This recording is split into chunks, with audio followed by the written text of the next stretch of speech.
பெண்களுக்கு உதவும் கரிசலாங்கண்ணி கூட்டு.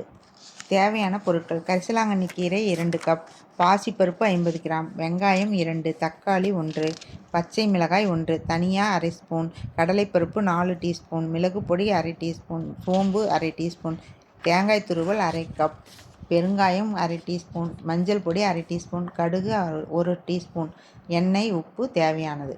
செய்முறை: கீரையை மண் இல்லாமல் அலசி பொடியாக நறுக்கவும்.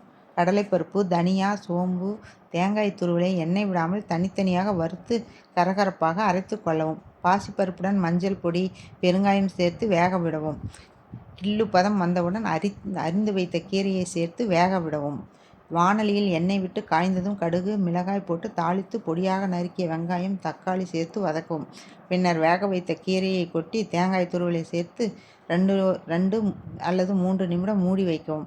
பதமானதும் இறக்கி சாதத்துடனோ அல்லது சப்பாத்தியுடனோ சாப்பிட அருமையாக இருக்கும். இந்த கூட்டு பெண்களுக்கு ஏற்படும் வெள்ளை வெட்டை நோயை குணமாக்கும். தலைமுடி, பல், சரும பாதுகாப்பிற்கு உதவும். தாதுவை பலப்படுத்தும். ஈரல் நோய் குணமாகும்.